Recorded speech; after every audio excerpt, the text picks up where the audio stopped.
What's up, guys? So today we have Maggie MacDonald here on the show. Maggie is a longtime friend of mine, and she's also an incredible entrepreneur, YouTuber. She has hundreds of thousands of followers across her social media accounts where she inspires people to become more confident, healthy, and just design a life that they feel happy with. And today in the episode, we go deep into Maggie's mindset and what really allows her to build the life that she has, with the amazing relationships that she has, with the career that she absolutely loves. And we dive into a lot more. A lot of, like, you really dropped a lot of, I think, like, things that I didn't even know about you that, like, I'm going to take away from this. I love that. This podcast is brought to you by Maxi. Maxi is a tool that helps you transform into the highest version of yourself. We record these interviews so that you can use them in collaboration with Maxi to adapt the character traits of the incredible people we bring on the show, like Maggie. So go to joinmaxi.com to sign up and start transforming your life as you're enjoying this episode. Describe the version of Maggie that you aspire to be every day. The version of Maggie that I aspire to be every day is kind, patient, and happy and accepting. Love it. Okay, and tell me more about her, like this, because we all we all have, like, right, that, like, version of ourselves that we're, like, striving to be, like, that best version, that higher self, right? So tell me more about that version of you. Let's just call her, like, Maggie Pro. Okay. What does she do on a daily basis? Like, when you're at your best, when you are her, like, what are you doing? Are you, like, what are your habits? What are your daily routines? How are you feeling? Like, describe, like, in detail. You can kind of just go through how you picture that, like, ideal version of Maggie. I would say for the foundation, it's definitely keeping the promises that I make to myself and showing up every day and doing the things that I said I would do, and the things that make me feel the best, and not avoiding things that make me uncomfortable because they make me uncomfortable. So kind of just dealing with everything head on. And I would say working out is really important for that, for my mindset. Like, just moving my body, even if it's just going for a walk or doing some light stretching. And also writing down a list of things that I want to get done, just so I can visualize and see everything on paper. Like, what are your top 3 favorite, like, practices that you do when you feel like you're living as the best version of yourself? I love, my favorite one is, which is really difficult to do, you wouldn't realize how difficult it is, but not going on my phone for the first 30 minutes of the day and the last 30 minutes of the day. Love it. Because you don't realize how much it actually does affect you when the first thing you do when you open your eyes is pick up your phone and just consume so much content, whether it's news or just, like, what other people are doing and saying. It's a lot. And I find that when I do that first thing in the morning, it makes me very reactive. And if I just take 30 minutes to bring Milo for a walk, drink a liter of water, make a coffee, have some orange juice, like, get some sunlight, and I take 30 minutes to do that rather than sitting on my phone, it completely changes my day. And same for the last 30 minutes of the day. I feel like when I put my phone down, put it on Do Not Disturb, and pick up a book and read before I go to sleep, like, I sleep so much better. And also I feel like I'm less anxious, and the voice in my head is quieter when I don't do that. So that would definitely be the first thing. Also, I love taking cold showers in the morning. Like, it changed my life. How many days a week do you do that? Every morning. Like, I get in the shower and I put it on warm, and then once I'm all warmed up, I immediately put it cold. So it's kind of like a shock to your system. Yeah. And I just, like, finish the rest of my shower, wash my hair, wash my face with cold water. Wow. And it just feels so good. Like it's, at first you're like, oh my God. Yeah. But you get used to it and it just like makes you feel so refreshed. So I love doing that. How long have you been doing that? Like a year and a half. Wow. Yeah. Since the beginning of last summer. I didn't know you did that. That's cool. Really? Yeah. Yeah, I love it. I love taking cold showers. And also listening to a podcast. Like I find that when I have a list of things to do in the morning, whether it's like cleaning up the apartment, doing laundry, like doing things around the house or whatever I'm doing, if I'm going for a walk, I like to put on a podcast. My favorite is Ed Milet in the Skinny Confidential. And I just feel like I learn so much from them. And it's a great way to just like learn more, expand your mindset, and it puts me in such a good mood rather than like listening to music or even just like mindlessly scrolling on my phone like while I'm outside walking, you know? Just little things like that really help me, I feel like. Make me feel so good. Got it. So cold showers, podcasts, and not going on your phone first 30 minutes and last 30 minutes. Yeah. How do you find the accountability in yourself to like not go on your phone? Are there any like reminders you set up for yourself, or it's just kind of you go into your body? Like how do you actually keep yourself to doing that? I would say that I'm not like 100% perfect. It's not like that all the time. There are mornings where I will pick up my phone first thing, or like I'll be on my phone at night. So I just think that it's not about like making sure you are perfect every day and like beating yourself up over it if you slip up. I just think it's all about learning and like the process of, if I do go on my phone, I know how it makes me feel. So I don't have any like real reminders or anything. I just, you kind of have to make that decision. Yeah.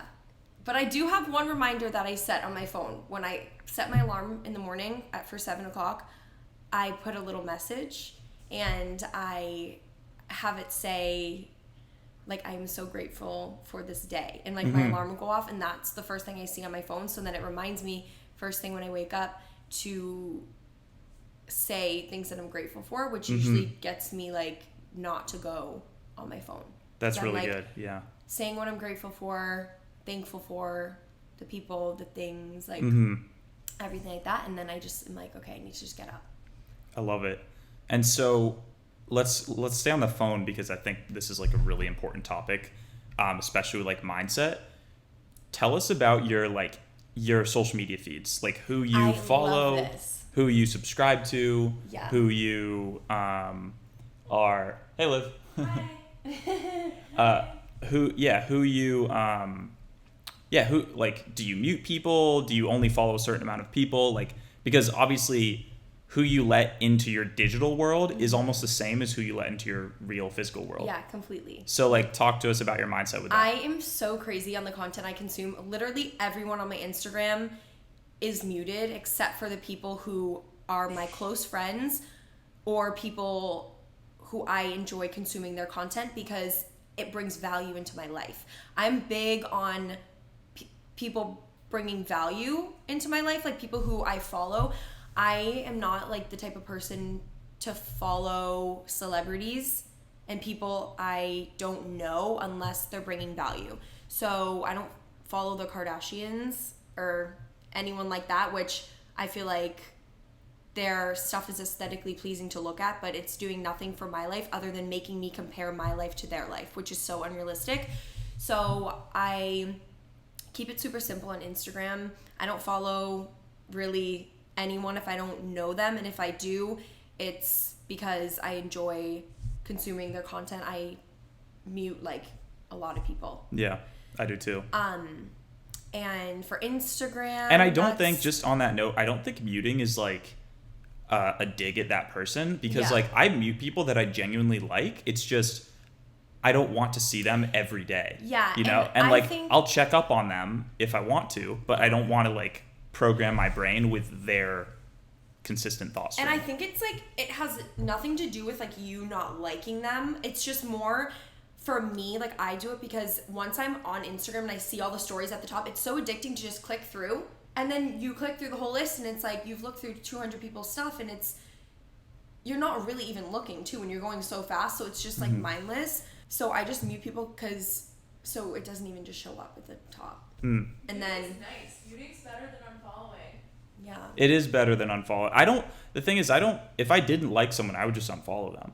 Yeah. But if I just don't want their energy like consistently berating mine, then I'll mute them. And it's not a bad thing. No, not at all. And I think it's important to also see how other people's content makes you feel and be aware of that. Also on YouTube, I am like not subscribed to anybody except for my friends and my sister, like people whose content I want to consume again. Like I'm subscribed to like Ed Milet. I love seeing his podcasts, and then also my friends, because I like to keep up with their life, like Jess, what she's doing in Nashville and what Emma's doing when I'm not with her and stuff. So I keep it pretty simple. I mean, it wasn't always like that, but I found that once I stopped just like following so many people, my life really improved. Just because I feel like when it's so much content you're consuming, it can be a lot. And then you're like, also I find that it makes me want to just like, I feel like I don't want it to make me change who I am. Right, because exactly. Consuming so much content, That's it's big. easy to compare yourself to other people and be like, oh, well, this person's doing this and this is working for them, and start to try to like almost, I feel like, turn into someone else because you consume their content so much. It's just like what happens when you hang around with your friends. Like you are the 5 people you hang around with. So it also goes for like the content you consume as well.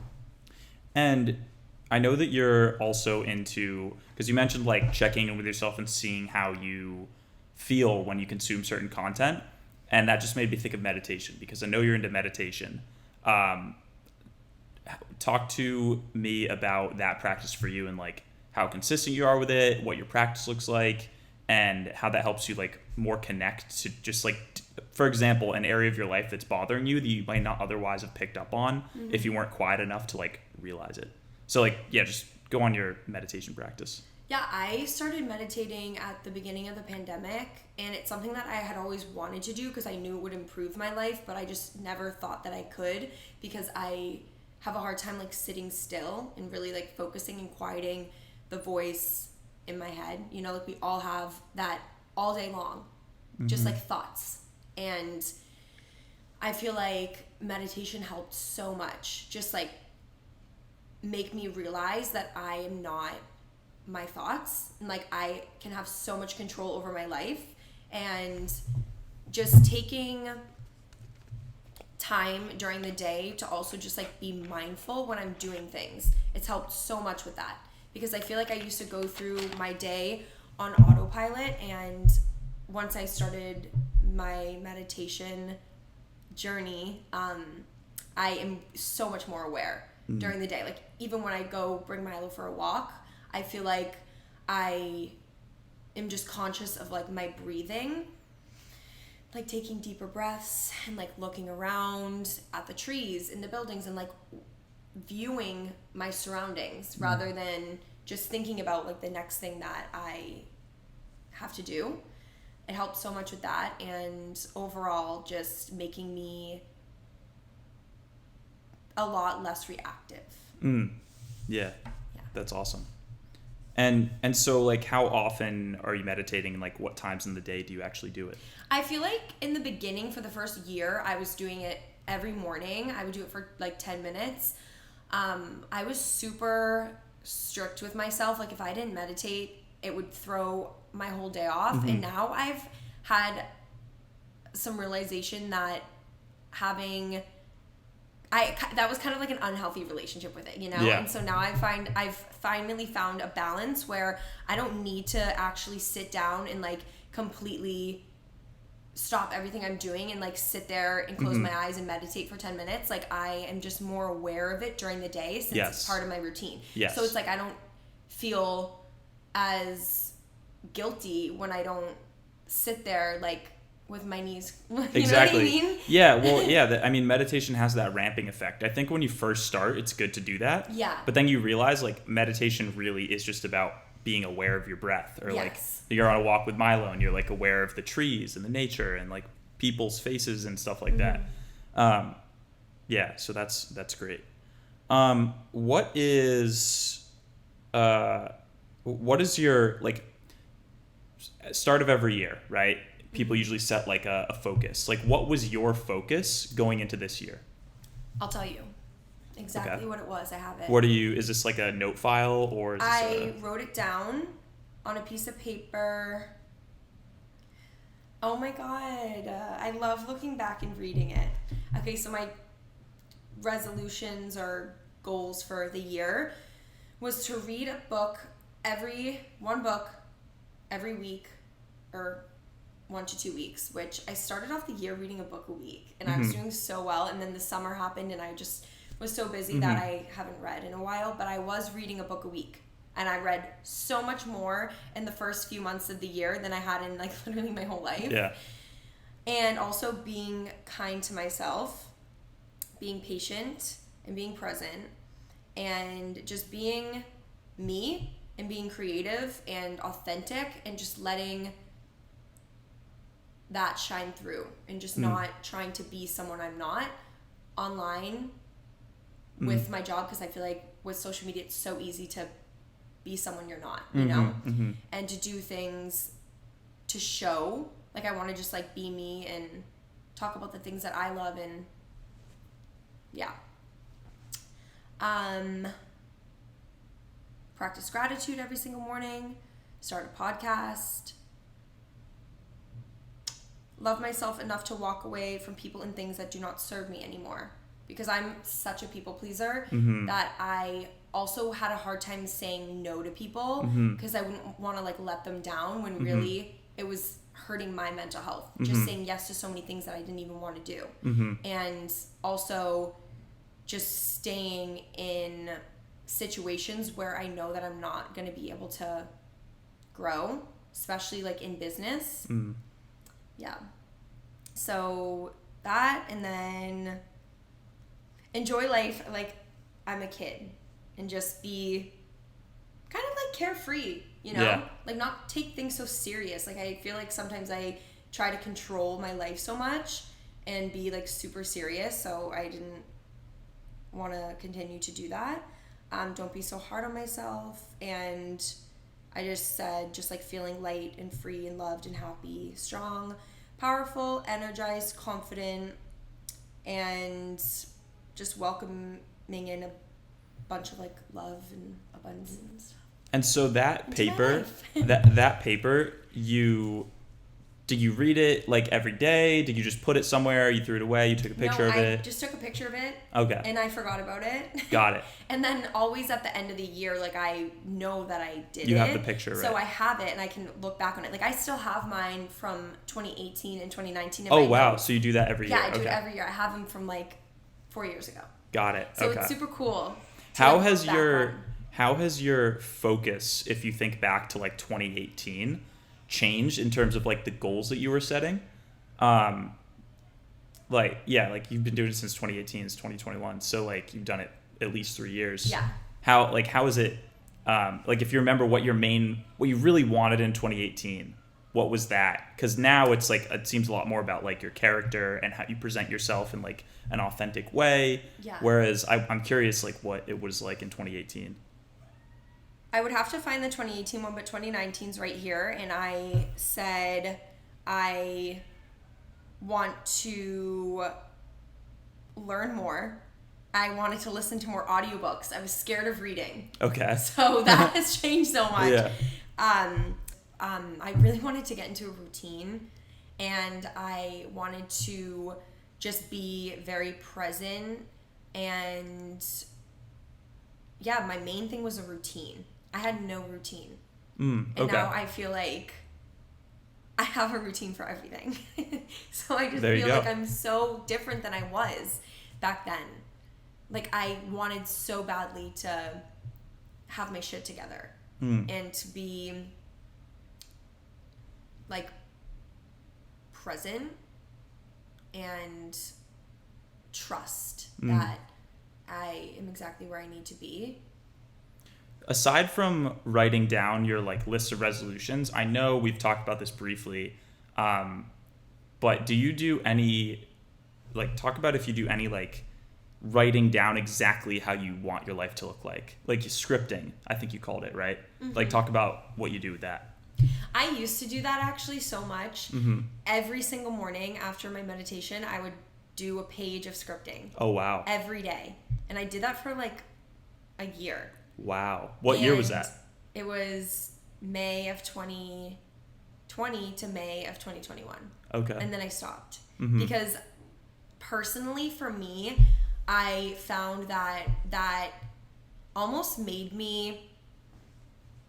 It's like over the top. Yeah. And I was like so crazy about it that if like things didn't happen, I don't know, I just felt like it wasn't serving me in the right way at all. Like I became so, almost like I resented what was happening in my life because I wrote down on paper something else I wanted. And I just felt like it was not serving me, so I stopped doing that. And I'm really just like focusing on showing up every day as the best version of me and just being kind and working hard. So relationships. I mean, I think you have some incredible friends. Liv. Like, what is your outlook on friendship and like what you look for in friends and like the intentions that you put out into the universe of like how you manage your friendships and what you want out of them and what you give into them? Yeah, I would say definitely less is more for me.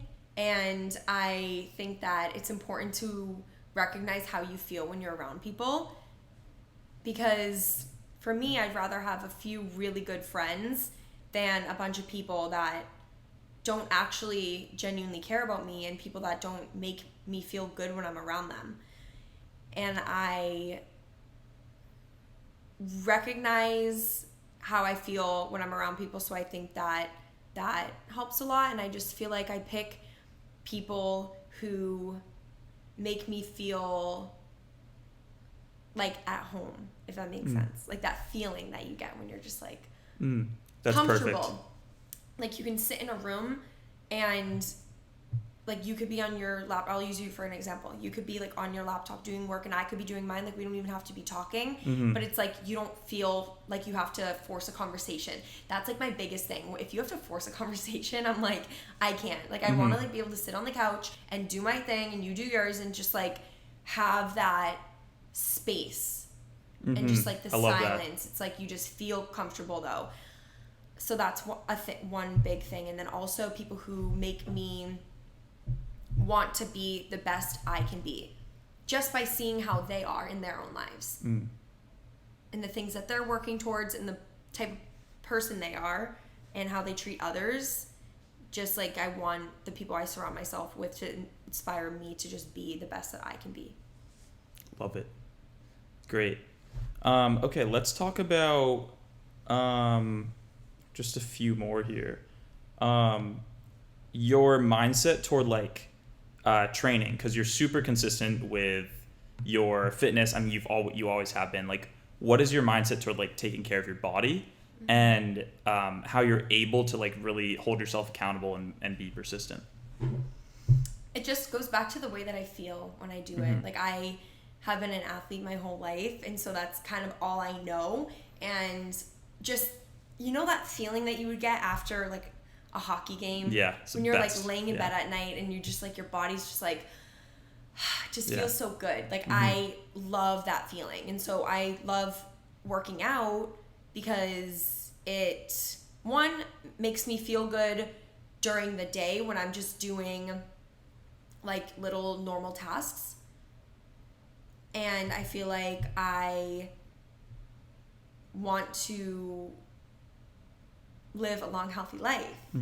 And exercise is so important for that. Yeah, I just think it just goes back to how it makes me feel. It just makes me feel so good. It makes me in a better mood, relieve a lot of stress.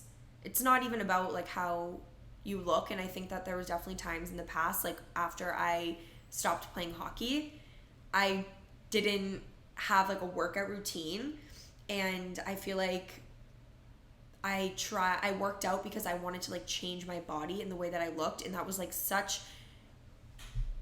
it was the wrong mindset to have. Yeah. Because it wasn't helping me at all. Yeah. So now I feel like I've just I'm more accepting of like how I look and like the body that I have, and I just want to like take care of my body and feel good. Yeah. The pattern I'm noticing in all of your responses is like you've taken your attention away from like more vanity things, like, you know, how certain influencers look, right? And then you focus on how it makes you feel, right? Instead of like looking for, you know, that like trying to get like a certain body, it's like more about how you feel. And like it with meditation too, it's less about like sitting there and doing the like thing with your hands, and more about how you feel on a consistent basis, like throughout your day, throughout your week. So it's like you're just ingraining yourself really just more in like this like different layer of life that's like it is just presence, you know. But that seems to be like it's like hitting each part of these answers, which is really cool. Let's talk about just like self-confidence, like how have you gotten to become so confident where you can, you know, post videos of yourself on the internet, for example, and just like the way you carry yourself in general? How do you think you got to that point? I think that this is so important because it really stems back to my childhood. And I give all of the credit to my mom because I was just raised, the way that she raised us was just so different. For example, when I was younger and I was probably 3 years old or 4 years old, I was so into fashion.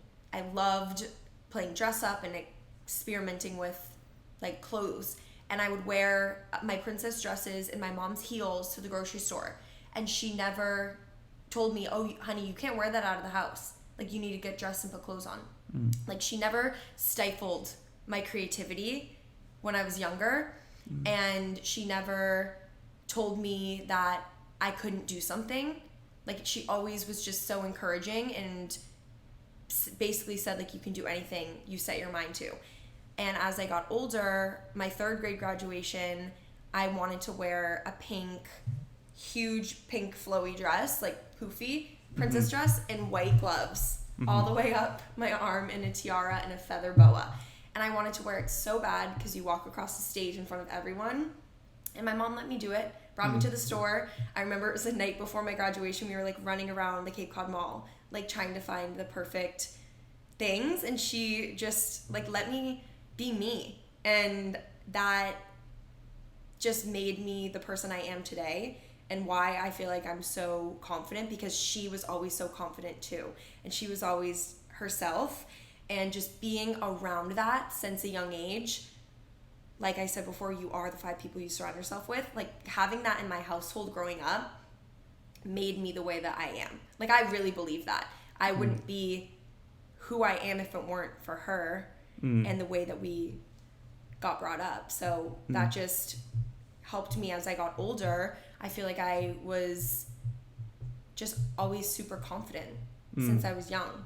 And it made it super easy for me to post on YouTube and just be myself, because my mom would always say, like, she just would always say to do what you love, and that's what I love to do, and not listen to other people, because if someone else has something to say about what you're doing with your life, like, they're just jealous, and it just stems back to their own insecurities. It has nothing to do with you.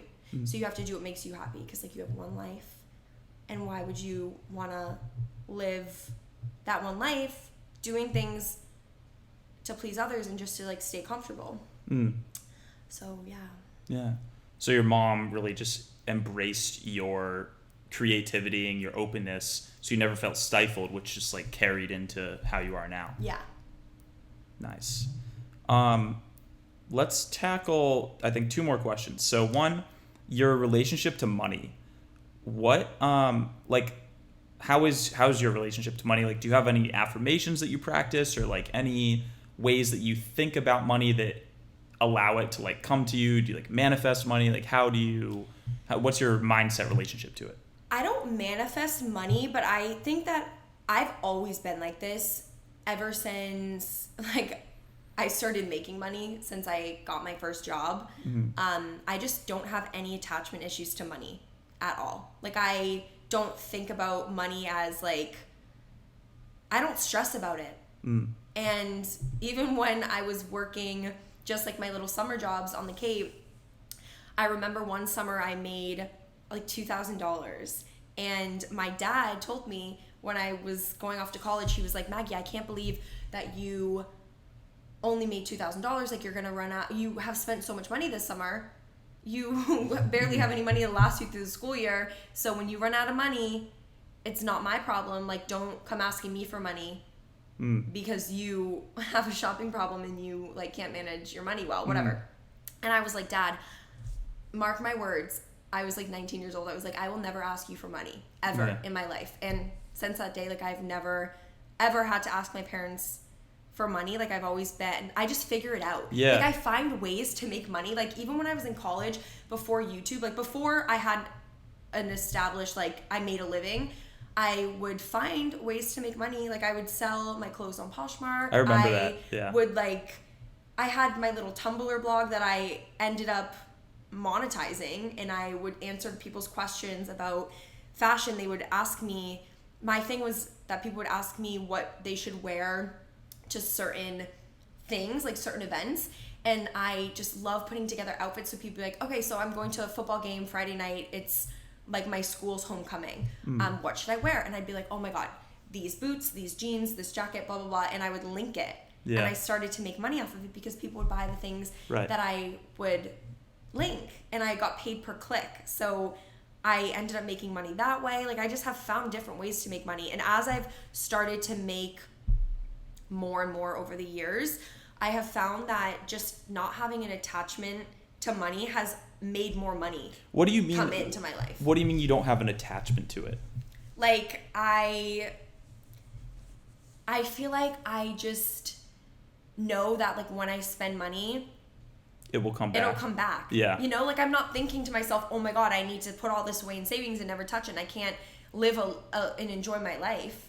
Like, I don't spend money like crazy. Like, I am very good with it, and I do invest a lot, and I do put a lot into savings, but at the same time, I am not like a control freak checking my bank account 24/7.